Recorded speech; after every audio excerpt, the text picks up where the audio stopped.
हुआ है। पहला सवाल क्या है कि गुड फ्राइडे को गुड क्यों कहा जाता है? इसका सीधा सीधा सवाल जो जवाब ये है कि आज के दिन मतलब गुड फ्राइडे वाले दिन क्या हुआ था, परमेश्वर का मास्टर प्लान जो था वो पूरा हुआ था। जितनी भविष्यवाणियां थी वो सारी भविष्यवाणियां उस दिन पूरी हो चुकी थी जो यीशु मसीह के विषय में की गई थी।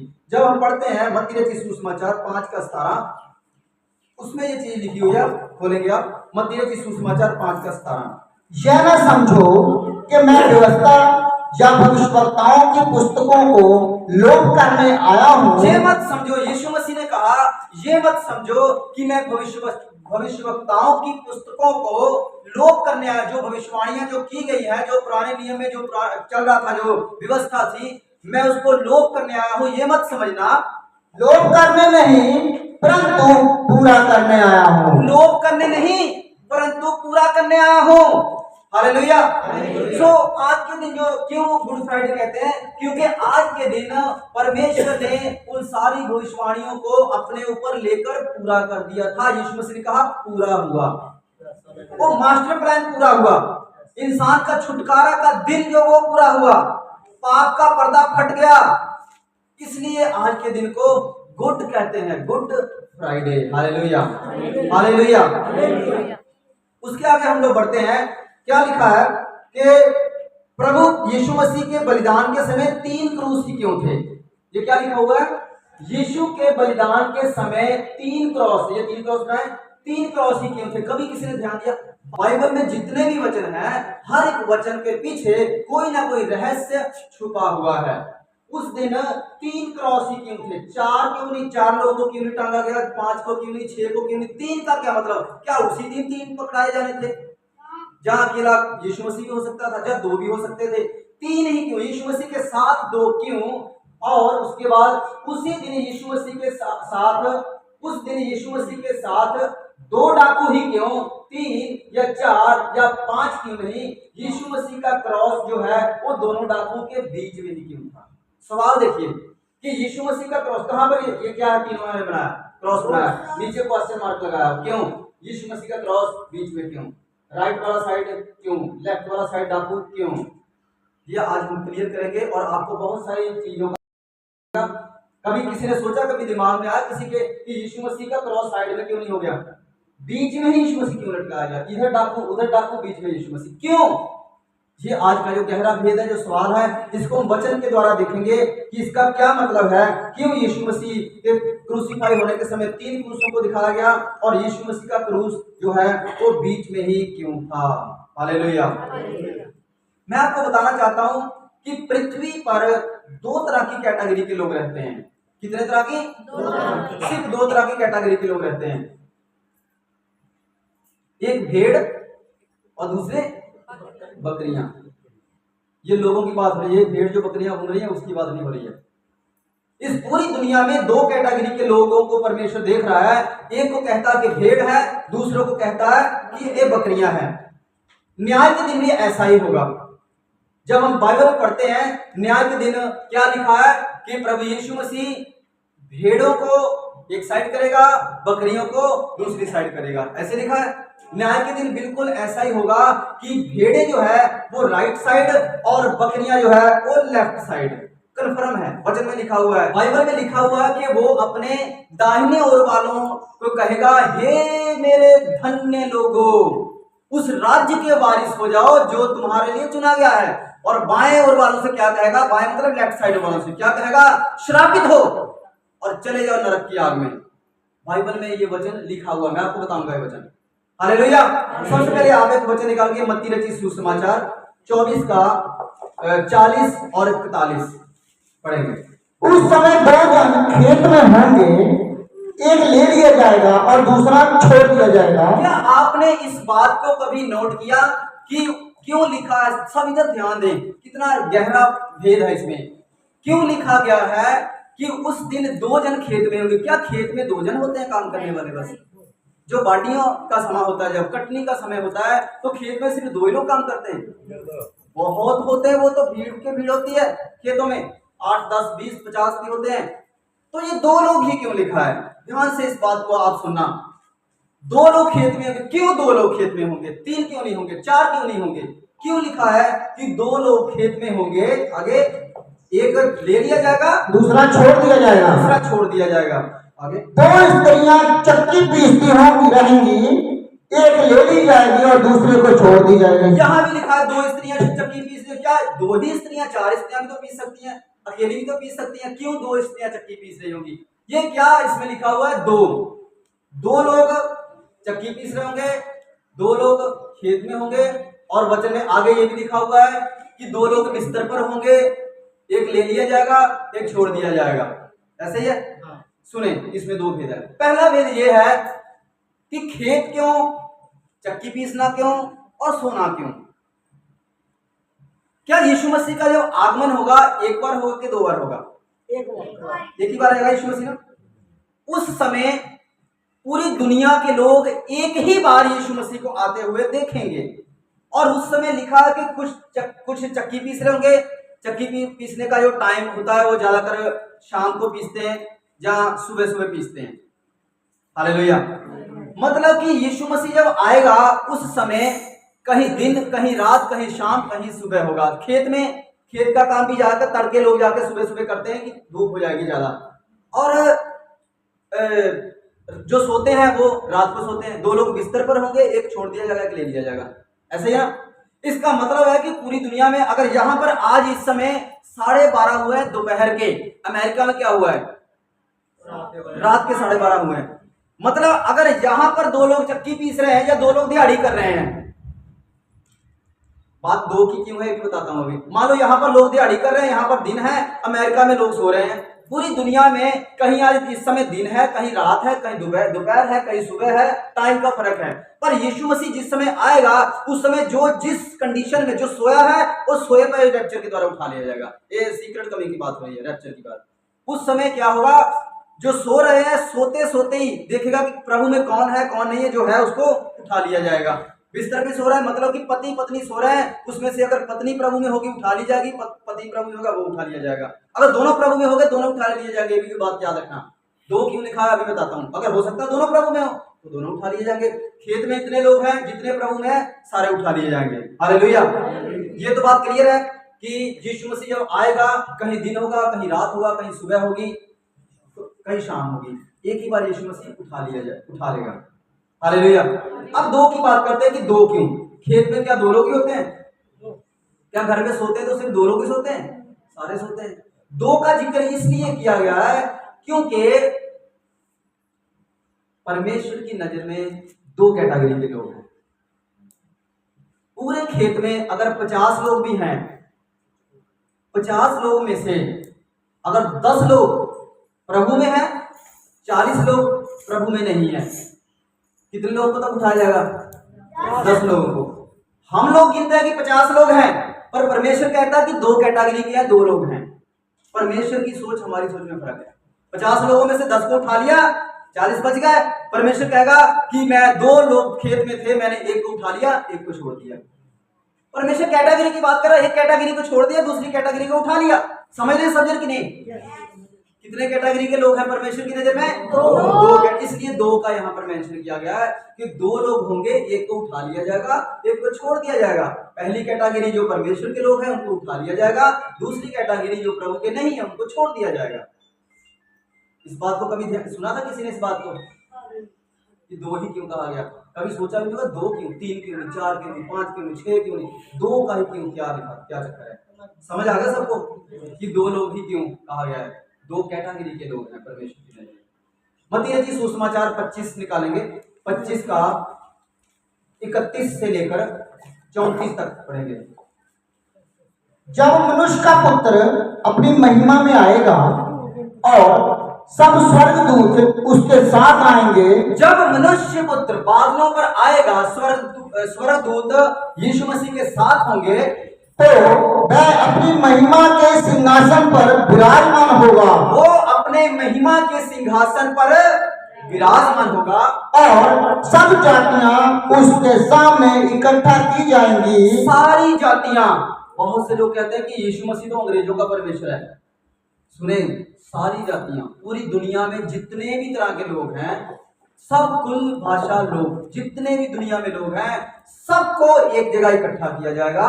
और जैसे चरवाहा भेड़ों को बकरियों से अलग कर देता है, वैसे ही वह उन्हें एक दूसरे से अलग करेगा।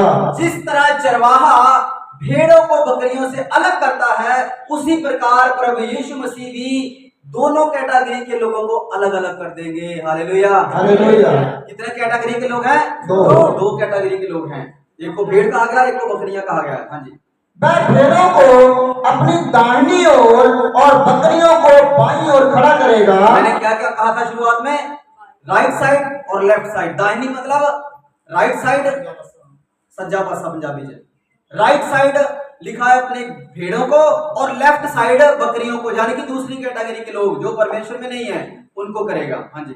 तब राजा अपनी दाहिनी ओर बालों से कहेगा, फिर राजा प्रभु यीशु मसीह अपने दाहिनी राइट साइड वालों से कहेगा, हे मेरे पिता के धन्य लोगों, हे मेरे पिता के धन्य लोगों, आओ उस राज्य के अधिकारी हो जाओ, आओ उस राज्य के अधिकारी हो जाओ जो जगत के आदि से तुम्हारे लिए तैयार किया गया है। जो जगत के आदि से, फ्रॉम द बिगिनिंग, जगत के आदि से तुम्हारे लिए तैयार किया गया है। Hallelujah, hallelujah. कब से परमेश्वर ने हमारे लिए योजना बनाई है? स्वर्ग में जाने की योजना, हमको लेकर जाने की योजना परमेश्वर ने कब बनाई? आदि से। देखो वचन में लिखा हुआ है, यीशु मसीह कह रहा है, हे मेरे पिता के धन्य लोगों, आओ उस राज्य के वारिस हो जाओ जो जगत की उत्पत्ति से पहले तुम्हारे लिए बनाया गया है, नियुक्त किया गया स्थान है। हालेलुया, उसके वारिस हो जाओ। 34 तक, उसके बाद इसी का 41 पढ़ेंगे, 41। तब वह बाईं ओर बालों से कहेगा, तब यीशु मसीह लेफ्ट साइड, बाएं साइड वाले लोगों से कहेगा, हे श्रापित लोगों, हे श्रापित लोगों, मेरे सामने से उस अनंत आग में चले जाओ। मेरे सामने से उस अनंत आग में चले जाओ। कौन सी अनंत आग है? नरक की आग। मेरे सामने से उस अनंत आग में चले जाओ जो शैतान और उसके दूतों के लिए तैयार की गई है। जो शैतान और उसके दूतों के लिए तैयार की गई है। नरक इंसानों के लिए तैयार नहीं की गई थी। नरक शैतान के लिए, उसके दूतों के लिए तैयार की गई थी, पर इंसान कहता है कि मुझे वही जगह चाहिए। वो खुद जाता है अपनी गलती से। वचन में लिखा हुआ है, अनंत काल की आग जो शैतान और उसके दूतों के लिए तैयार की गई थी। Hallelujah, hallelujah, hallelujah. कितने लोग समझ रहे हैं इस बात को? हम राइट साइड वाले हैं कि लेफ्ट साइड वाले हैं? Right side. हम परमेश्वर की भेड़ हैं या फिर वो बकरियां? Hallelujah, hallelujah, hallelujah. परमेश्वर को भेड़ चाहिए, भीड़ नहीं। भेड़ चाहिए, भीड़ नहीं। परमेश्वर को कोई मतलब नहीं है भीड़ लगती है नहीं लगती है, कोई मतलब नहीं है। मैं आपसे सब कहता हूं, जितने लोग आज इस जगह पर बैठे हैं, अगर आप में से चाहे 5 लोग हैं, अगर आप प्रभु में सही चलते हैं, तो परमेश्वर कहता है ये 5 ही लोग बैठे हैं, बाकी बैठे ना बैठे एक बराबर है। जहां पर 1 लाख 2 लाख लोग भी हैं, अगर वहां पर सिर्फ 200 लोग हैं जो परमेश्वर पर पूरे पक्के चल रहे हैं, तो परमेश्वर की भीड़ में, परमेश्वर की नजर में वो भीड़ 2 लाख लोगों की नहीं है। परमेश्वर की नजर में सिर्फ वो 200 लोग ही हैं, बाकी टाइम पास मेला देखने आए। ये जो 3 क्रॉस हैं, यीशु मसीह को जब क्रूसीफाई किया गया था, कितने क्रॉस थे? यीशु मसीह कहाँ था? बीच में। ये यीशु मसीह है, ये 2 कैटेगरी के लोग हैं, सेम टू सेम। 2 चक्की पीस रहे होंगे, 2 खेत में होंगे, उसी प्रकार, उसी लड़ी के तहत ये भी 2 लोग हैं। उसमें से ये दोनों डाकू, हम भी डाकू हैं। जितने प्रभु में आए हैं, चाहे आज हम लोग धर्मी बन चुके हैं, पर किसी टाइम हम भी बेकार लोग थे, हम भी पापियों की लिस्ट में थे, हम भी वो बकरियां ही थे, हम प्रभु के भेड़े नहीं थे जब तक यीशु मसीह को ग्रहण नहीं किया। क्या ये दोनों लोग जो है, क्या ये परमेश्वर की भेड़े थे? एक भी नहीं था। ये दोनों के दोनों डाकू थे। पर जिस दिन राइट साइड वाले ने अपना अंगीकार कहां पर किया? लटके हुए अंगीकार कर लिया। लटके हुए अंगीकार किया उसने कि हे पिता, जब तू अपनी महिमा में आए तो मुझे याद रखना। उसने ये नहीं कहा कि मुझे बचा, उसने कहा मुझे याद रखना प्रभु, मुझे भूलना मत। तो इसका मतलब उसने अंगीकार किया और वो बकरियों की लाइन में से निकल के भेड़ों की लाइन में चला गया। Hallelujah, hallelujah. और यीशु मसीह का क्रूस बीच में क्यों? क्योंकि बिल्कुल जिस तरह यीशु मसीह क्रूस पर लटकाया गया था, इस साइड में यहाँ पर जहां पर यीशु मसीह को लटकाया गया था वहां पर ये नहीं लिखा हुआ है कि जो राइट साइड वाले ने अंगीकार किया था पर कि लेफ्ट साइड वाले ने किया था, पर इस वचन से ये क्लियर हो रहा है कि राइट साइड वाले ने अंगीकार किया था। हालेलुया, राइट साइड वाले ने अंगीकार किया था। राइट साइड वाले ने जब अंगीकार किया तो वो कहां चला गया?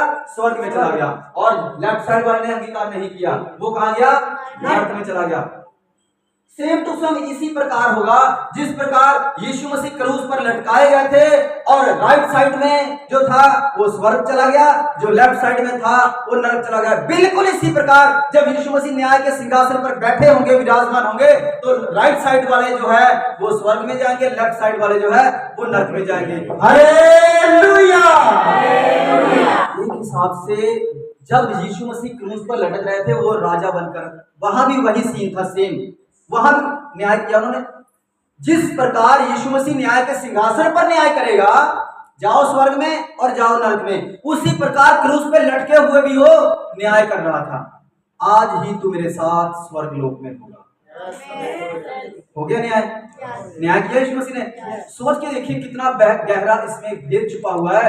जिस प्रकार प्रभु यीशु मसीह न्याय के सिंहासन पर न्याय करेगा, उसी प्रकार वो क्रूस पे लटक के भी न्याय ही कर रहा था।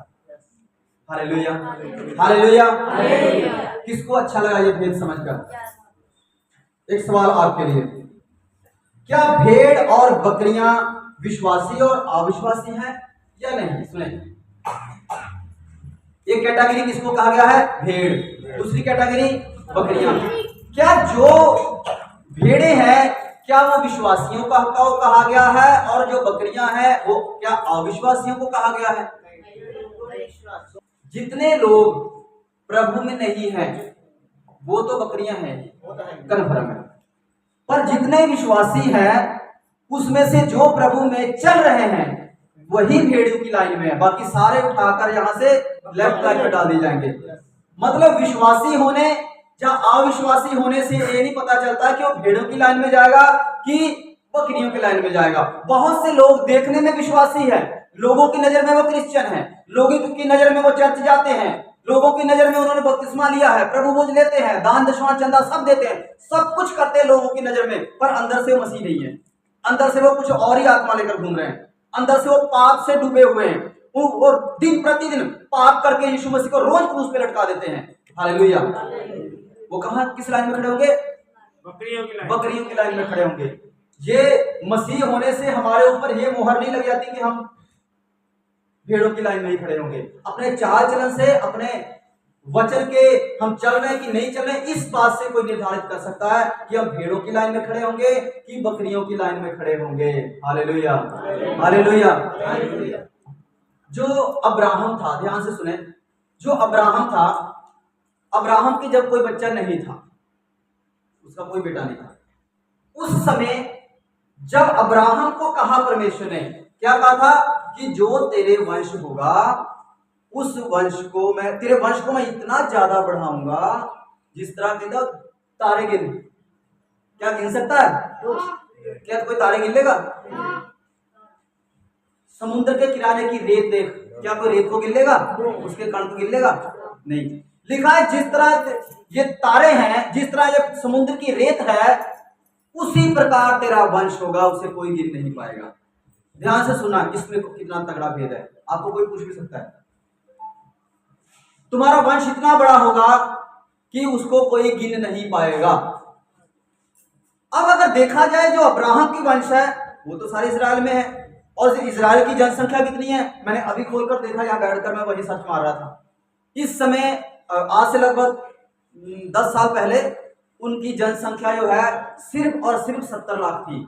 आज इस समय प्रेजेंट टाइम में मैंने अभी चेक किया 99 लाख और 70 हजार, मतलब कि 1 करोड़ भी नहीं है। कितने? 1 करोड़ भी नहीं है। और हिंदुस्तान की संख्या कितनी है? 150 करोड़ भी प्लस हो चुकी है। तो कितना बड़ा यहाँ पर जनसंख्या है। अब ध्यान से सुने, जो लिखा कि तेरे वंश को कोई गिन नहीं पाएगा, तो उसका वंश तो भी नेट में लिखा हुआ है कितना? 1 करोड़ भी नहीं है। 1 करोड़ भी नहीं है, ये तो गिन हो गया भाई। तो परमेश्वर का वचन का क्या? परमेश्वर के वचन का क्या? तेरे वंश को कोई गिन नहीं पाएगा। समझ आ रहा है किसी को? परमेश्वर का वचन कह रहा है कि तेरे वंश को कोई गिन नहीं पाएगा। पर मैंने अभी गिन कर देखा उसमें कि 1 करोड़ भी नहीं है पूरा, वो तो गिन हो गया पूरा। असल में जो परमेश्वर ने कहा उसका अर्थ क्या है? तेरे वंश को कोई गिन नहीं पाएगा। ध्यान से सुनना। क्या आपका परिवार प्रभु में है? नहीं है, अकेले प्रभु में है। क्या आपके सर्टिफिकेट में, आपके आधार कार्ड में क्रिश्चियन लिखा है? नहीं लिखा है। क्या आप सरकार की नजर में क्रिश्चियन है? नहीं है, पर है आप, क्योंकि आप प्रभु में चल रहे हैं। अब समझ आया कुछ? जितने लोग कागजों में हैं वो तो गिन लिए सरकार ने, जितने लोग कागजों में नहीं हैं उनको कौन गिन पाएगा? क्या किसी के मुंह पर लिखा है कि हम क्रिश्चियन हैं? आज मसीहत को कोई गिन नहीं सकता। प्रभु में कितने लोग हैं गिन नहीं सकता। बाकी लोग को गिन सकते हैं, बाकी लोग को गिन सकते हैं। जो मसीह के लोग हैं उनको कोई भी गिन नहीं सकता कि ये लोग हैं कितने असल में। बाकी सारे क्योंकि कागजों में नोट होते हैं, हर एक धर्म के लोग कागजों में नोट हैं। सिर्फ एक मसीहत ऐसी है जो कागजों में सारी शो नहीं हो रही है, क्योंकि बहुत से लोग हैं जिनके घर में एक बंदा प्रभु में है, 4 बंदे नहीं है प्रभु में। अब वो कल्ला तो अपना क्रिश्चियन लिखवाएगा नहीं आधार कार्ड में, कैसे हो पाएगा भाई? बहुत मुश्किल है। इसलिए परमेश्वर की नजर में तो अब्राहम का वंश है, वो परमेश्वर की नजर में वो अब्राहम का ही वंश है। 2 तरह के लोग हैं दुनिया में, एक है अब्राहम का वंश, एक है दूसरे लोग जिसको बकरियां कहा गया है। जो अब्राहम के वंश है वो जाएंगे स्वर्ग में, पर आज इजराइल के लोग जो रियल में अब्राहम के वंश हैं, परमेश्वर की नजर में वो अब्राहम के वंश नहीं है। क्यों? क्योंकि यीशु मसीह को ग्रहण नहीं किया। जिन्होंने प्रभु यीशु मसीह को ग्रहण कर लिया, अगर वो अब्राहम के वंश में से नहीं है जैसे आप और मैं, फिर भी परमेश्वर की नजर में वो अब्राहम के वंश में से ही हैं। पर जितने लोग सचमुच अब्राहम के वंश से पैदा हुए हैं पर उन्होंने प्रभु यीशु मसीह को ग्रहण नहीं किया, परमेश्वर इधर से निकाल के उधर डाल देगा उनको, बकरियों वाले में। सबको समझ आ रहा है? अगर नहीं समझ आ रहा है तो आप बाद में पूछना, पता आपको लगना बहुत जरूरी है, क्लियर होना बहुत जरूरी है। क्योंकि ये मैंने किसी विरोधी को देखा था एक पूछते हुए कि कहते हैं कि अब्राहम का वंश, कहते हैं बाइबल गलत है, उसमें लिखा हुआ अब्राहम का वंश गिन नहीं होगा। कह रहा क्यों नहीं गिन होता? इजराइल का पूरा देश गिन लो, कितने लोग हैं, गिन तो हो गए। और ये बात अब शायद यूट्यूब पे पहुंचे तो शायद वो बंदा भी सुने कि अब्राहम के वंश का मतलब क्या है। हालेलुया, सब बोले हालेलुया, हालेलुया, हालेलुया। यूहन्ना रचित सुसमाचार निकालेंगे, 3:18 पढ़ेंगे। जो उस पर विश्वास करता है उस पर दंड की आज्ञा नहीं होती। जो उस पर विश्वास करता है, किस पर? प्रभु यीशु मसीह पे। जो प्रभु यीशु मसीह पर विश्वास करता है उस पर दंड की आज्ञा नहीं होती, उस पर दंड की आज्ञा नहीं होती। परंतु जो उस पर विश्वास नहीं करता वह दोषी ठहर चुका। जो प्रभु यीशु मसीह पर विश्वास नहीं करता, चाहे वो अब्राहम के वंश उसका बेटा पोता क्यों ना हो, जो यीशु मसीह पर विश्वास नहीं करता उस पर दंड की आज्ञा हो चुकी, लग गया ठप्पा उस पर। कहाँ का? नरक जाने वाला। हाँ जी, इसलिए कि उसने परमेश्वर के इकलौते पुत्र के नाम पर विश्वास नहीं किया। क्यों उस पर नरक की मोहर लग गई? क्योंकि उन्होंने प्रभु यीशु मसीह को जो परमेश्वर का इकलौता पुत्र बन के आया उस पर विश्वास नहीं किया, इसलिए उनका न्याय यहीं पर हो चुका, वो पक्का नरक जाएंगे, उनके लिए कोई माफी नहीं है। सबसे बड़ा पाप यही है कि परमेश्वर का इनकार कर देना, सबसे बड़ा पाप यही है। क्योंकि जितने भी पाप हम लोगों ने किए प्रभु में आने से पहले, जितने पाप भी हम लोगों ने किए सारे तो माफ हो गए। पर अगर किसी ने कहा कि मैं परमेश्वर को मानूंगा ही नहीं कि वो परमेश्वर, मैं नहीं मानता, क्या उनकी भी माफी हो जाएगी? क्या नरक में जाकर मौका मिलेगा उनको? नहीं मिलेगा, क्योंकि उन्होंने सीधा सीधा इनकार कर दिया कि मुझे यीशु नहीं चाहिए, और उनके लिए उनका न्याय हो चुका। एक बार फिर मैं आपसे पूछता हूँ, क्या भेड़ और बकरियां विश्वासी और अविश्वासी हैं? अभी मैंने बताया था नहीं। हालेलुया। क्यों? क्योंकि अविश्वासियों की लाइन में बहुत सारे विश्वासी भी खड़े होंगे, अविश्वासियों की इस लाइन में बहुत सारे विश्वासी भी खड़े होंगे। इधर से निकल के उधर जाना पड़ेगा हम लोगों को, बहुत से ज्यादा गिनती में वही होंगे। बकरियां ही क्यों कहा गया है, भेड़ और भेड़िए क्यों नहीं? बाइबल में भेड़ियों का जिक्र है ना, भेड़ की खाल में भेड़िए होंगे। अब भेड़ियों का जिक्र बाइबल में आया हुआ है, तो जहां पर जो बात हम लोग आज पढ़ रहे हैं इनमें ऐसे क्यों नहीं लिखा हुआ है कि राइट साइड में भेड़ होंगे, लेफ्ट साइड में भेड़िए होंगे? इसको भी कभी ध्यान नहीं दिया होगा। राइट साइड में भेड़ होंगे, लेफ्ट साइड में भेड़िए होंगे। ऐसा क्यों नहीं है? क्यों ऐसा लिखा गया है कि राइट साइड में भेड़ होंगे, लेफ्ट साइड में बकरियां होंगी? ये भेड़ियों का जिक्र क्यों नहीं आया है? सुने ध्यान से। क्योंकि भेड़ और बकरियां दोनों ही चरवाहे के अंडर होती हैं। भेड़िए जो होते हैं किसी चरवाहे के अंडर नहीं होते हैं। Hallelujah, hallelujah. क्योंकि भेड़ और बकरियां दोनों ही चरवाहे के अंडर होती हैं। भेड़ें वो है जो चरवाहे का शब्द सुनती हैं, बकरियां वो है जो चरवाहे का शब्द नहीं सुनती हैं। और उनको भेड़िए क्यों नहीं कहा गया इस्राएल वालों को? क्योंकि है तो वो भी परमेश्वर के बनाया है, पर उसकी आवाज को नहीं सुन रहे। भेड़ियों का जिक्र नहीं, इसलिए भेड़िया जहां पर लिखा गया है भेड़िए, वो इसलिए लिखा गया है क्योंकि वहां पर उनको एक बहरूपिया बताया गया है। बहरूपिया, और रात हम लोगों ने पढ़ा था उनको सलेडा भी बताया गया है पंजाबी की बाइबल में। सलेडा क्या होता है? बहरूपिया। तो यहाँ पर ये भी तो नहीं लिखा हुआ है कि एक लाइन में भेड़े होंगी, दूसरी लाइन में सलेडे होंगे। ऐसा तो नहीं है। बस परमेश्वर ने मसीह के विरोधियों को अलग अलग नाम से पुकारा, जैसे सलेडा, एक कई जगह पर आपको पता कुत्ते भी कहा गया है। लिखा नहीं लिखा है? लिखा नहीं लिखा है? सुअर भी लिखा है ना? तो ऐसे भी नहीं लिखा है कि एक लाइन में भेड़े होंगी, दूसरी लाइन में सुअर होंगे। ऐसे भी नहीं लिखा है। एक भेड़े और बकरियां क्यों लिखा गया है? इसलिए क्योंकि भेड़े और बकरियां दोनों ही चरवाहे के अंडर होती हैं। फर्क यह है कि जो भेड़े हैं लिखा हो चरवाहे का शब्द सुनती हैं, बकरियां हालेलुया। जितने लोग भेड़ों को चराते हैं वो चरवाहे टेंशन फ्री रहते हैं, क्योंकि जहां जहां चरवाहा जाएगा उसके पीछे भेड़ें अपने आप चली जाती हैं। पर बकरियां उनको डंडा ले लेकर ऐसे करना पड़ता है। क्यों? कोई उधर चली जाती है, कोई उधर चली जाती है। Hallelujah, hallelujah. समझ आ रहा है सबको? ये बात समझ आया जो लास्ट में मैंने आपको बताया कि भेड़े और भेड़िए क्यों नहीं लिखा गया, भेड़े और बकरिए क्यों लिखा गया? बकरियां, भेड़े और बकरियां दोनों किसी चरवाहे के अंडर होती हैं। उसी प्रकार इस दुनिया के जितने भी लोग हैं वो सारे परमेश्वर के ही हैं, बनाए परमेश्वर नहीं है। पर फर्क यह है कि जो प्रभु में नहीं है या प्रभु में होने के बावजूद भी प्रभु पर नहीं विश्वास करता, उन पर चलता नहीं उसके वचनों पर, वो सारे बकरियों में गिने जाते हैं, क्योंकि वो परमेश्वर की आवाज नहीं सुनते हैं। पर यीशु मसीह ने कहा कि जो मेरी आवाज सुनता है, मेरे पीछे आता है, वही मेरी भेड़ है। Hallelujah, hallelujah. क्लियर है सबका? एक वचन पढ़ेंगे रोमियो 6 का 3 और 4। क्या तुम नहीं जानते कि हम सब जिन्होंने मसीह यीशु का बपतिस्मा लिया उसकी मृत्यु का बपतिस्मा लिया? क्या तुम नहीं जानते? पौलुस ने लिखा, क्या तुम नहीं जानते कि हम में से, तुम में से जितने लोगों ने भी बपतिस्मा लिया है उन सब ने यीशु मसीह की क्रूस की मृत्यु का बपतिस्मा लिया है। कितनी गहरी बात है, कितना ज्यादा ये सीरियस मैटर है कि इंसान जो है वो बपतिस्मा लेने के बावजूद भी परमेश्वर को रोज क्रूस पर चढ़ाता है। क्या परमेश्वर उस समय दुखी नहीं होता होगा? दुखी नहीं होता होगा परमेश्वर कि कहां गया वो वचन जो अभी हम लोगों ने पढ़ा कि जो बपतिस्मा लेता है वो यीशु मसीह को, सिर्फ पानी का बपतिस्मा मत समझो उसको, वो यीशु मसीह की मौत का बपतिस्मा है। जिस तरह यीशु मसीह मर गया, जीवित हो गया, उसी प्रकार हम अपने पापों को लेकर मर जाते हैं और एक हमारा नया जन्म हो जाता है, हमारे सारे पाप धुल जाते हैं। हाँ जी, आगे।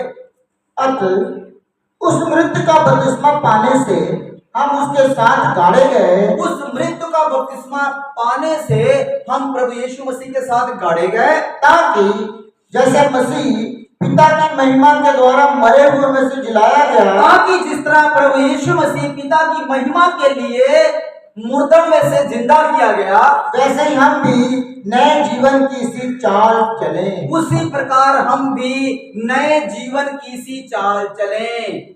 जब हम प्रभु यीशु मसीह में आते हैं, बपतिस्मा ले लिया, अंगीकार कर लिया, तो हमारा चाल चलन प्रभु यीशु मसीह जैसा होना चाहिए। लिखा है नई किसी चाल चले, नए जीवन की सी चाल चले, पुरानी बातों को भूल जाए, पुरानी सृष्टि को उतार कर फेंक दें, नई सृष्टि को ग्रहण कर लें। नया मनुष्यत्व आपके अंदर झलकना चाहिए। लोग जब आपको देखते हैं तो आपको देखकर उस परमेश्वर की महिमा करें, ना कि निंदा करें। Hallelujah, hallelujah. लूका रचित सुसमाचार 23 का 39 से लेकर 43 तक पढ़ेंगे, ध्यान से सुनें। जो कुकर्मी नहीं लटकाए गए थे उनमें से एक ने उसकी निंदा करके कहा, सुने क्या लिखा हुआ है, जो कुकर्मी जो लटकाए गए थे यीशु मसीह के साथ, क्या थे वो? कुकर्मी थे। उनमें से एक ने उसकी निंदा करके कहा, सुने क्या था वो, क्या थे वो? कुकर्मी थे, वो पापी थे, वो डाकू थे, वो चोर थे। लिखा है 2 कुकर्मी जो यीशु मसीह के साथ लटकाए गए थे, इधर लटकाया गया था, इधर लटकाया गया था, उनमें से एक ने प्रभु यीशु मसीह की निंदा करके कहा, क्या तू मसीह नहीं? क्या तू मसीह नहीं? तो फिर अपने आप को और हमें बचा। अपने आप को ही बचा, मुझे नहीं बचा। किसने कहा? उसमें से एक कुकर्मी ने यीशु मसीह को, क्या तू मसीह नहीं? दोष लगा रहा है यीशु मसीह पर, निंदा कर रहा है। क्या तू मसीह नहीं? अगर मसीह है तो मुझे ही बचा, अपने आप को ही बचा। उसने भी सुना था यीशु मसीह का नाम। उसने कहा होगा कि तू तो मुर्दों को जिंदा करता है, तू तो आंधी तूफान रोकता है, तू तो लंगड़े को चलने की शक्ति देता है, आज तेरी शक्ति कहां गई? हालेलुया। यीशु मसीह की उसने निंदा की। हाँ जी आगे। इस पर दूसरे ने उसे डांट कर कहा, इस पर दूसरे ने, राइट साइड वाले ने उसको डांट कर कहा, क्या तू परमेश्वर से भी नहीं डरता? क्या तू परमेश्वर से भी नहीं डरता? तू भी तो वही दंड पा रहा है और हम तो न्याय अनुसार दंड पा रहे हैं। उसने कहा कि जो दंड वो पा रहा है यीशु मसीह, वही दंड तू भी पा रहा है, वही दंड मैं भी पा रहा हूं, परंतु हम न्याय के अनुसार दंड पा रहे हैं, क्योंकि हम करप्ट बंदे थे, हम उस लायक थे कि हमको क्रूस पर मारा जाए, परंतु ये जो बीच में लटकाया गया है ये तो निर्दोष है। Hallelujah, hallelujah. ध्यान से सुने, कितनी उसकी बुद्धि लास्ट में खुली उस बंदे की। जो चेले 3 सालों से यीशु मसीह के साथ घूम रहे, 3-3.5 सालों से यीशु मसीह के साथ घूम रहे हैं, उनको नहीं पता कि ये उद्धार करता है। अपनी आंखों से उन्होंने देखा कि आंधी तूफान को भी डांटता है, वो भी थम जाते हैं। अपनी आंखों से उन्होंने देखा कि मुर्दा लाजर को 4 दिन बाद जिंदा कर दिया। अपनी आंखों से उन्होंने कितने सारे मुर्दों को जीवित करते देखा। अपनी आंखों से देखा, लंगड़ों को चलने की शक्ति दी, मिट्टी से आंखें बना दी बंदे की, अंधे की। हालेलुया। पर वो यीशु मसीह को नहीं समझ पाए कि यीशु मसीह मनुष्य नहीं है, वो सर्वशक्तिमान ईश्वर है। परंतु ये जो डाकू था, इन्होंने सिर्फ 3 घंटे लटक कर ही यीशु मसीह के साथ इसने जान लिया कि ये दुनिया का उद्धार करता है। हालेलुया। हाँ जी, पढ़ेंगे क्या लिखा है? क्योंकि हम अपने कामों का ठीक फल पा रहे हैं। क्योंकि हम, तू और मैं, अपने कामों का ठीक फल पा रहे हैं, क्योंकि हम लोग पापी हैं। हाँ जी। पर इसने कोई अनुचित काम नहीं किया। परंतु इसने तो कोई अनुचित काम किया ही नहीं, कोई पाप तो किया नहीं, कोई बुरा काम तो किया ही नहीं। तब उसने कहा, हे यीशु, उसने क्या कहा? हे यीशु, जब तू अपने राज्य में आए, जब तू अपने राज्य में आए तो मेरी सुधि लेना, मेरी सुधि लेना, मुझे याद रखना। हालेलुया। हालेलुया। सब अपने मुंह से अंगीकार करें, हे यीशु, हे यीशु, जब तू अपने राज्य में आए, जब तू अपने राज्य में आए तो मेरी सुधि लेना, तो मेरी सुधि लेना। आमीन, आमीन। हाँ जी। उसने उससे कहा, मैं तुमसे सच कहता हूँ कि यीशु मसीह ने कहा, मैं तुमसे सच कहता हूँ कि आज ही तू मेरे साथ स्वर्ग लोक में होगा। आमीन, आमीन। यीशु मसीह ने न्याय किया वहां पर, जैसे सिंहासन पर बैठकर राजा न्याय करता है। यीशु मसीह ने क्रूस पर लटक कर न्याय किया, आज ही तू मेरे साथ स्वर्ग लोक में होगा, और वैसे ही हुआ। Hallelujah, hallelujah. कितनी बड़ी ये बात है कि यीशु मसीह न्याय वहां पर भी कर रहे थे। बिल्कुल वही सीन था जो अंत के लास्ट में, जब लास्ट जजमेंट होगा, बिल्कुल इसी प्रकार होगा। यीशु मसीह बीच में होंगे, लेफ्ट साइड लोग होंगे, राइट साइड लोग होंगे, लेफ्ट साइड लोग होंगे। राइट साइड वालों का कहेगा चलो स्वर्ग में, और लेफ्ट वालों का कहेगा चलो नरक में। बिल्कुल उसी प्रकार। हालेलुया। अब डाकू का देखो उसका माइंड, उसने कैसे यीशु मसीह का अंगीकार किया, क्या सोचा होगा उस समय कि प्रभु जब तू अपने राज्य में आए तो मेरी सुधि लेना। इसका मतलब सोचो कि उसको कैसे पता चला होगा कि ये प्रभु है, इसका राज्य आएगा। यहाँ पर लोगों को 100 बार समझाना पड़ता कि यीशु मसीह आएगा, यीशु मसीह का राज्य आएगा। लोगों को समझ नहीं आ रही है, कहने के समझाने के बावजूद नहीं समझ आ रही है। उसको किसी ने सुसमाचार भी नहीं सुनाया था। किस प्रकार उसको पता चल गया कि ये इसका राज्य आएगा? इसीलिए उसने कहा ना, जब तू अपने राज्य में आए तो मेरी सुधि लेना, मुझे याद रखना। Hallelujah, hallelujah. इसको कहते हैं परमेश्वर के लोग। किस प्रकार एक पर समय हम भी डाकू थे, हम भी मतलब गलत थे। कोई डाकू, कोई चोर, कोई ठग, कोई बेईमान, कोई व्यभिचारी, अलग अलग लोग प्रभु में आज आए हुए हैं। पर वो जो है उसी डाकू के समान होंगे जो राइट साइड वाले अंगीकार करने वाले डाकू वाला डाकू था। उसी प्रकार वो स्वर्ग में पहुंच जाएंगे। पर जो परमेश्वर की निंदा लास्ट तक करते हैं और अंगीकार नहीं करते, उनका अंत तो फिर कहां पर होगा, सबको पता ही है। Hallelujah, hallelujah, hallelujah. न्याय के समय में भी दो लाइनें होंगी, तीसरी कोई लाइन नहीं होगी, तीसरी कोई लाइन नहीं होगी। बहुत से सेवक जो है ना, वो पता क्या कहते समझते, वो समझते हैं कि हमारी अलग से लाइन होगी। जितने लोग सेवक हैं अलग से लाइन नहीं होगी, लाइनें दो ही होंगी। एक धर्मियों की लाइन होगी, एक पापियों की लाइन होगी। धर्मियों की लाइन में जितने पक्के मजबूत विश्वासी वो और सेवक जो सही चल रहे हैं वो सारे उस लाइन में होंगे। और जो सेवक हो के भी वो अन्य जातियों वाला काम है, अंदर से पाप है, वो उधर चले जाएंगे। और बहुत से लोग फिर देखेंगे, आड़ा बढ़ा जाएंगे, ये क्या हो गया। और वो भी कहेगा प्रभु मैंने तेरे नाम से भूत निकाले थे, मैंने तेरे नाम से दुष्ट आत्माओं को इतना निकाला, बीमारों को तेरे नाम से चंगा किया। यीशु मसीह का मैं तुमको जानता ही नहीं हूँ, कौन है तू भाई, मैं नहीं तुमको जानता हूँ, मेरे सामने से दूर चला जा। पढ़ा ना सबने, मत्ती रचित सुसमाचार 7 का 21-22 में लिखा हुआ है। Hallelujah, hallelujah. प्रकाशित वाक्य की पुस्तक निकालेंगे, the book of revelation chapter 3 verse 15 and 16। प्रकाशित वाक्य की पुस्तक 3 का 15 और 16। मैं तेरे कामों को जानता हूं कि तू ना तो ठंडा है और ना गर्म। यीशु मसीह कह रहा है, परमेश्वर का वर्ड है। परमेश्वर क्या हमें नहीं जानता?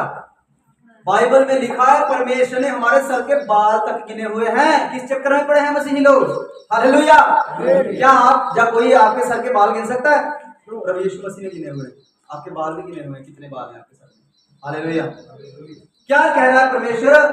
कह रहा है कि मैं तेरे कामों को जानता हूं अच्छी तरह से। हाँ जी, कि तू ना ठंडा है और ना गर्म। मैं जानता हूं कि तू ना ठंडा है ना तू गर्म है, और लोगों की नजर में मसीह है पर अंदर से तू कुछ और ही है। हाँ जी, भला होता कि तू ठंडा या गर्म होता। भला होता कि तू जा ठंडा ही हो जा तो जा गर्म ही हो जा। ठंडा किसको बोलते हैं? जो मर जाता है। हालेलुया। मतलब तू जा तो ठंडा ही हो जा, छोड़कर मुझे नरक ही चुन ला। जा बे ऐसा गर्म हो जा, ऐसा गर्म हो जा जैसा मैं तुमको चाहता हूं। मसीह में तू मजबूत हो जा, स्वर्ग जाने के योग्य हो जा। क्या फायदा अगर ठंडे भी हुए गर्म भी हुए, गुनगुने चलते चलते क्या तीसरी लाइन लग जाएगी गुनगुने लोगों की? एक ठंडों की, एक गर्म की, एक गुनगुनों की लगेगी? नहीं लगेगी। एक गर्म लोगों की मतलब राइट साइड वालों की स्वर्ग जाने की, बाकी गुनगुने फुनगुने सब इधर जाएंगे। हालेलुया, सब लेफ्ट में चले जाएंगे जो ठंडे मिक्स मुक्स हैं सब। हाँ जी, आगे। इसलिए कि तू गुनगुना है और ना ठंडा है ना गर्म, मैं तुझे अपने मुंह से उगलने पर हूँ। मैं तुम्हें अपने मुंह से उगलने पर हूँ। हालेलुया।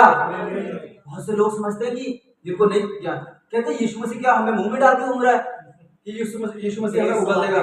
क्या यीशु मसीह ने हमें मुंह में डाला है? ओ भाई, यीशु मसीह ने मुंह में नहीं डाला हुआ। यीशु मसीह कह रहा है जब तुम मुझ में हो मैं तुम मुझ में बने रहो, मैं तुझ में बना रहूं। समझ रहे हैं ना? यीशु मसीह को हमने मुंह में डाला हुआ है, ना यीशु मसीह ने हमें मुंह में डाला हुआ है। लिखा है कि जब तुम मुझ में बने रहो मैं तुझ में बना रहूंगा, हम एक ऐसे रहें। पर जब यीशु मसीह कहता है कि जब तुम ना ठंडे ना गर्म हो तो मैं ऐसे हो जाऊंगा। समझ रहे हैं? ऐसे हो जाऊंगा मतलब कि उगल दूंगा का मतलब यह है कि तुमको मैं, जो तूने मुझे ग्रहण किया मैंने तुम्हें ग्रहण किया, मैं तुमको निकाल दूंगा। ग्रहण किया का मतलब खाना ही थोड़ी होता है। हमने यीशु मसीह को ग्रहण किया तो यीशु मसीह को खा थोड़ी लिया हमने। यीशु मसीह को हमने ग्रहण, अपना मुक्तिदाता ग्रहण किया, अंगीकार ग्रहण किया। और यीशु मसीह ने हमें अपना पुत्र ग्रहण कर लिया कि हम उनके बेटे और बेटियां हैं। और लिखा कि जब हम प्रभु यीशु मसीह के वचन के अनुसार नहीं चलते, ना ठंडे हैं ना गर्म हैं, तो यीशु मसीह हमको उगल देगा। हालेलुया। भाई उन लोगों पर जो प्रभु में आए तो हैं पर वो उगलने के योग्य है, वो यीशु मसीह के ग्रहण के योग्य नहीं, वो उगलने के योग्य। हाय ऐसे लोगों पर, क्योंकि लोगों के ताने भी यहाँ पर सुन रहे हैं और चले भी नरक में जाके क्या फायदा, क्या मिलेगा? चलना है तो गर्म होके चलो मसीह में। कितने लोग मसीह में गर्म होना चाहते हैं? सोच के देखो, अगर राइट साइड वाला जो डाकू था जो स्वर्ग लोक में गया, जो यीशु मसीह को जिसने अंगीकार कर लिया, अगर हो सकता है वहां पर जाकर क्या माहौल होगा जब न्याय होगा, क्या होगा? अगर आपको मिले, बाई चांस आपको मिल जाए, तो वो क्या कहेगा? वो कहेगा मैं तो उस दिन इतनी तकलीफ में लटक रहा था, फिर भी मैंने यीशु मसीह का इनकार नहीं किया। कहेगा कि नहीं कहेगा? अगर बाई चांस ऐसा हो कि वो बंदा मिल जाए वहां पर हमें, जब न्याय होगा, तो क्या कहेगा? कहेगा कि मैं वहां पर यीशु मसीह के साथ लटका हुआ था, मेरे हाथों पैरों में कील भी ठुकी हुई थी और इतनी तकलीफ में था, तो मैंने तो यीशु मसीह का अंगीकार किया नहीं। तुम पर तो इतनी ताड़ना नहीं है लोग, तूने फिर भी इनकार कर दिया। होगा कि नहीं? ऐसे होगी बेइज्जती कि नहीं? इब्रानियों की पत्री निकालेंगे, इब्रानियों 6 का 4 से लेकर 6 तक। क्योंकि जिन्होंने एक बार ज्योति पाई और जो स्वर्गीय वरदान का स्वाद चख चुके हैं, जिन्होंने एक बार ज्योति, ज्योति क्या होती है? लाइट, लाइट होती है। ज्योति का मतलब लाइट होती है, प्रकाश होता है। लिखा जिन्होंने एक बार ज्योति पा ली, जिन्होंने एक बार प्रभु यीशु मसीह को पा लिया, उस रोशनी को ग्रहण कर लिया, सच्चाई को जान लिया, उन्होंने स्वर्गीय वरदानों का स्वाद चख लिया। हाँ जी।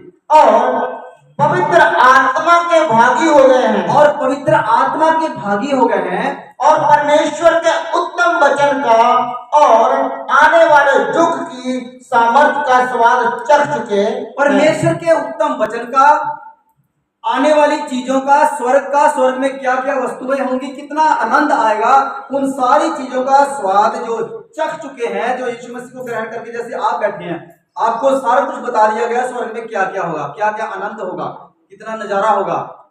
लिखा ना, वहां पर ना भूख होगी, ना प्यास होगी, ना दर्द होगी, ना पीड़ा, कुछ नहीं होगा। वहां पर सिर्फ आनंद ही आनंद होगा, क्योंकि यीशु मसीह सबके आंसुओं को समझ देगा। हालेलुया। ये बातें जब आपको बताई गई थी, तो क्या आपको स्वर्गीय वरदानों का स्वाद नहीं चखने को मिल गया? एक फीलिंग आ गई ना कि ऐसा होगा। तो लिखा कि जो इस सारे स्वाद को चख चुके हैं, आगे, यदि वे भटक जाएं तो उन्हें मन फिराव के लिए फिर नया बनाना मन होना है। यदि वो भटक जाएं, जिन्होंने परमेश्वर को जान लिया, पहचान लिया, मान लिया, बपतिस्मा ले लिया, अंगीकार कर लिया, सारा कुछ जानने के बावजूद भी अगर कोई भटक जाए, तो लिखा है उनका दोबारा लाइन पर आना अनहोना है। इंग्लिश में लिखा है इम्पॉसिबल है, इम्पॉसिबल है। क्योंकि जिसको परमेश्वर के कलाम ने अगर सुधारा है, अगर वो सुधरा हुआ इंसान फिर से बिगड़ जाए, तो कौन उसको सुधार सकता है? परमेश्वर के वचन से ऊपर तो दुनिया में कोई वचन ही नहीं है। क्या इसके ऊपर कोई वचन है दुनिया में जो इंसान को सुधार दे? नहीं सुधार सकता है। हाँ जी, आगे। क्योंकि वे परमेश्वर के पुत्र को अपने लिए फिर क्रूस पर चढ़ाते हैं, क्योंकि वह लोग परमेश्वर के पुत्र यानी प्रभु यीशु मसीह को अपने लिए फिर से क्रूस पे चढ़ाते हैं।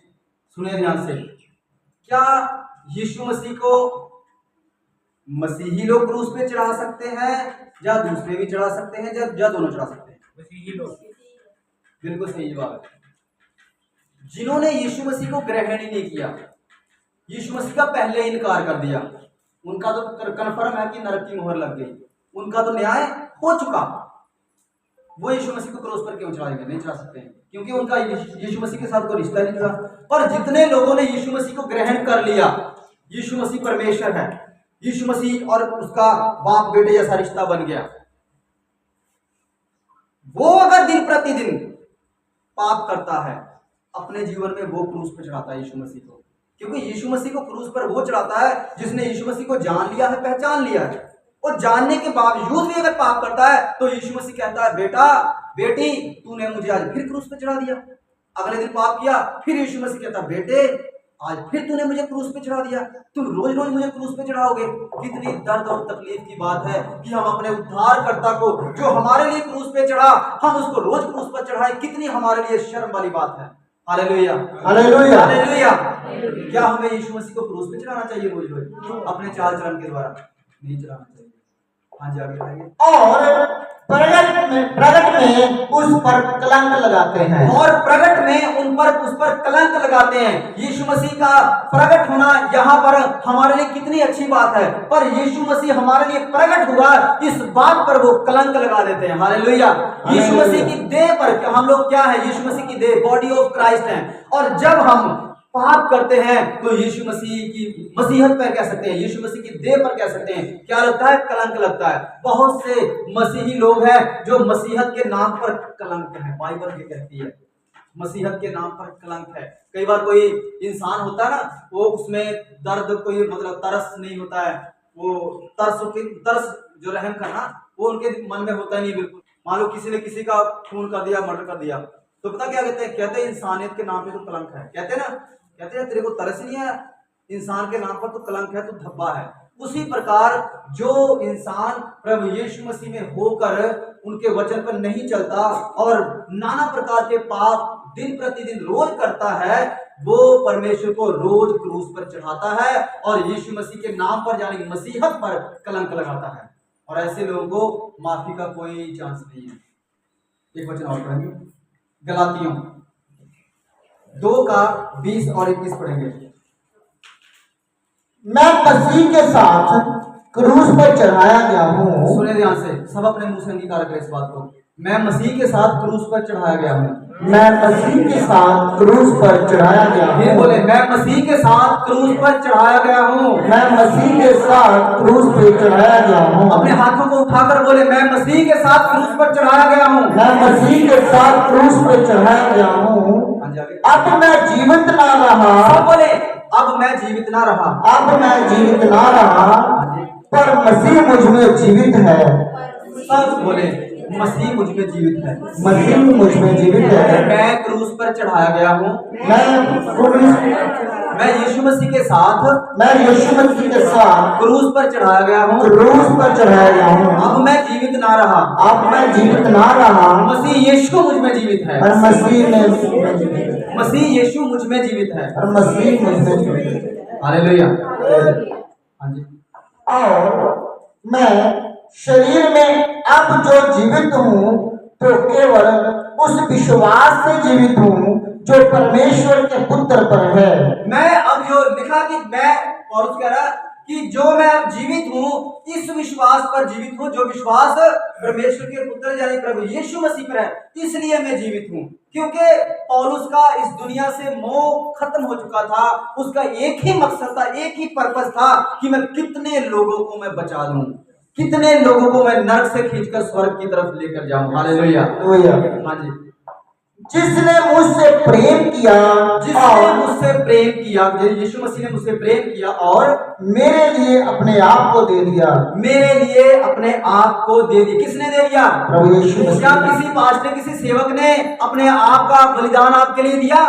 किसने दिया बलिदान? प्रभु यीशु मसीह। और उस यही कह रहा है कि जिसने अपने आप को मेरे लिए दे दिया। हाँ जी। मैं परमेश्वर के अनुग्रह को व्यर्थ नहीं ठहराता। मैं परमेश्वर के अनुग्रह को व्यर्थ नहीं ठहराता। क्या अर्थ है इसका? परमेश्वर के अनुग्रह को व्यर्थ ठहराना क्या है? जो परमेश्वर की हुक्म पर नहीं चलते। परमेश्वर ने आप पर अनुग्रह किया। आप पापी थे ना? मैं भी पापी था। जब हम लोग पापी थे तो परमेश्वर का ऐसा अनुग्रह हम पर हुआ। अनुग्रह का मतलब होता है कृपा। परमेश्वर की ऐसी कृपा हम पर हुई कि हम पापियों की लिस्ट में से परमेश्वर ने हमारा नाम काटकर धर्मियों की लिस्ट में लिख दिया।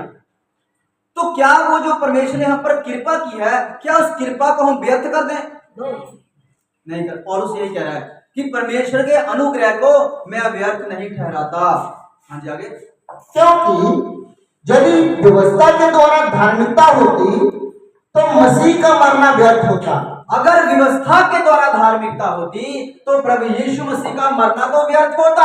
अगर कोई कहे कि मैं व्यवस्था पूरी करूंगा, मैं दान पुण्य करके, मैं बहुत ज्यादा अच्छे अच्छे कामों को करके स्वर्ग चला जाऊंगा, यीशु मसीह की मुझे जरूरत नहीं है, फिर तो यीशु मसीह का बलिदान ही व्यर्थ गया। फिर तो यीशु मसीह के बलिदान की जरूरत क्या थी? पर ऐसे नहीं है। बाइबल में लिखा हुआ है कि इंसानों के किए गए अच्छे काम परमेश्वर की नजर में मैले चिथड़ों के समान है। लीरा समझते? लीरा जड़ी आंदी है, ढेरा पे आंदी है, लीरा के समान है। हिंदी में लिखा है कि मैले चिथड़ों के समान है जो इंसान के अच्छे काम किए। जब परमेश्वर में आके प्रभु यीशु मसीह को ग्रहण करके उसके बाद जब कोई अच्छे काम करता है तब वो सारे काम जो है नोट किए जाते हैं, तब उसका प्रतिफल मिलता है। जब तक हम प्रभु यीशु मसीह को उद्धारकर्ता ग्रहण नहीं करते तब तक आप जितने मर्जी अच्छे काम करते जाओ, जाना नरक में ही पड़ेगा। हालेलुया। क्योंकि सबसे बड़ा पाप आपने कर दिया। सबसे बड़ा पाप कौन सा है? कि परमेश्वर का इनकार कर देना, कि मैं नहीं मानता परमेश्वर को। Hallelujah, hallelujah. मैं आपको लास्ट एक बात बताना चाहता हूं, ध्यान से इस बात को सुनना। जिस दिन आप अपने जीवन में पाप करते हैं, उस दिन आप प्रभु यीशु मसीह को क्रूस पे चढ़ाते हैं, और जिस दिन आप प्रभु यीशु मसीह को क्रूस पे चढ़ाते हैं, उस दिन आप डाकू बरअब्बा को अपने जीवन में आजाद करते हैं। ध्यान रखिए इस बात को। आज का डाकू बरअब्बा पता कौन है? शैतान। उस समय कौन था? फिजिकल डाकू था, आज स्पिरिचुअल डाकू है वो। हालेलुया। जिस प्रकार यीशु मसीह को क्रॉस पर चढ़ाने के लिए लोगों ने डाकू बरअब्बा को आजाद करवा दिया, उसी प्रकार आज अगर कोई मसीह व्यक्ति जो है वो यीशु मसीह को क्रूस पे चढ़ाता है, यानी कि पाप करता है, जिस समय उसने पाप किया उसने यीशु मसीह को क्रूस पे चढ़ा दिया, और उसी समय उसके जीवन में डाकू बरअब्बा एंट्री मारता है। Hallelujah, hallelujah. किसको किसको समझ में आ रहा है? मत छोड़िए डाकू बरअब्बा को अपने जीवन में, आजाद मत करिए, नहीं तो वो सारा उथल पुथल करके चला जाएगा। हालेलुया, हालेलुया है वचन। क्लियर सबका? आपको एक एक बात बताई गई है कि गुड फ्राइडे को गुड फ्राइडे गुड क्यों कहा जाता है। यीशु मसीह के बलिदान के समय 3 क्रॉस क्यों थे? यीशु मसीह उस समय न्याय सिंहासन के समान था, जैसे न्याय सिंहासन पर यीशु मसीह होगा, और 2 ही क्यों थे? 3 4 क्यों नहीं थे? क्योंकि परमेश्वर की नजर में 2 कैटेगरी के लोग दुनिया में रहते हैं, एक पापी, एक धर्मी। हालेलुया। यीशु मसीह का क्रॉस बीच में ही क्यों था? क्योंकि यीशु मसीह जब न्याय के सिंहासन पर बैठेगा, वो बीच में बैठेगा, और लेफ्ट साइड और राइट साइड लोग बैठेंगे। एक लाइन लगेगी राइट साइड, एक लाइन लगेगी लेफ्ट साइड। आमीन, हालेलुया, हालेलुया।